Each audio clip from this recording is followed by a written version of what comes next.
The High King is in good health, near as I can tell, someone was saying when at last he regained consciousness. What could have caused the fit? Duib could be heard demanding of the first man from where he sat to his father's right. Will there be another? Is there a spiritual cause? In my experience, there is always a spiritual cause, my prince. The first man whom Ringan now recognized as his physician, Brother Waltair, spoke. A learned man he had helped pay for the education of in faraway Kyranos, a continent away from the Isle of Bretwelda. Brother Andrew, will you now intervene on his behalf?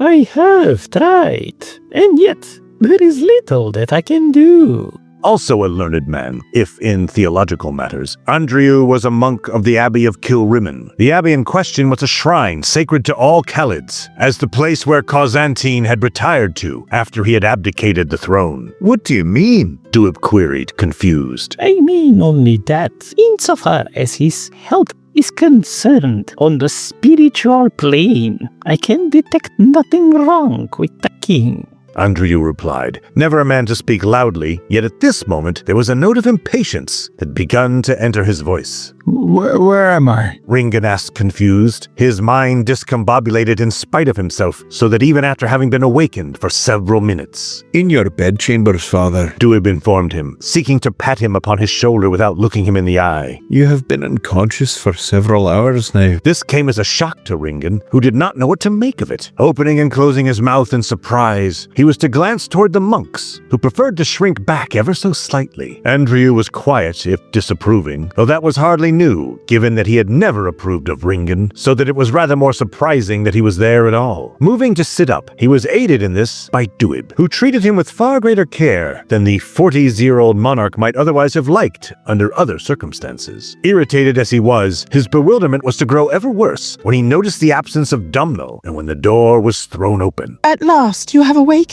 Buidich shouted, sweeping her way into the bedchambers of the king with an air of indignation to her, one that had never made her Ringan's favorite relative. At present, though, something in her gait and in the way she looked panicked left his disdain for her quite forgotten. You must revoke Podreg's authority. What has happened? Ringan wondered, bewildered by her words. Ordinarily, she tended to get on quite well with her good brother, especially where Dumno was concerned, as the two found his short-sighted nature and peculiar obsession with the temple he had diverted his personal fortune to in Athapla frustrating. The heiress of the small territory of Withwern to the west, renowned for her poise and her snobbery, trembled and shook with the force of her emotions. This was not entirely uncommon for her. What was that the emotions in question showed themselves to be not anger, but panic and mortal terror. Nothing further. You must rest. Duib said, intervening at once, though there was a hint of worry in his voice. Wherefore it became angry as he directed his attention to his good sister. Bowditch is simply letting her feminine weakness get the better of her. Pay her no mind.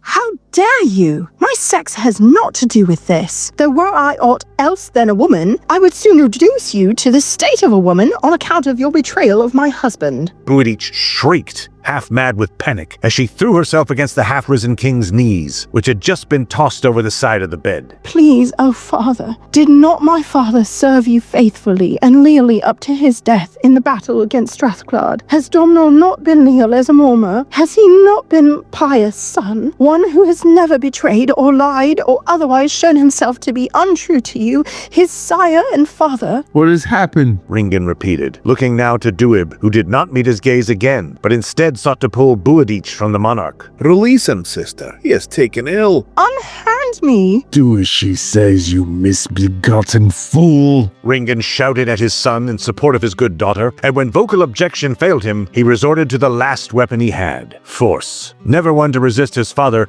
Duib fell back stunned to have been struck. He might well have answered with outrage to such a blow, yet had little chance to. Quicker than he to answer, Buidich, who though quite beside herself, ejaculated enough for him to understand better what it was that had her quite so desperate. Podreg has commanded Dumno. I know that he has ordered him, but I have no wish to lose my Dumno. She sobbed against his knees so that for the first time in years, Ringan felt something that vaguely resembled pity for someone. Bewildered, he was to turn to Duib once more, a hint of foreboding in the pit of his stomach as he asked of him, What has happened? Reluctantly, Duib told him what had happened. Dumno is to leave for the east to confront Kettle. Ringan was gone in an instant.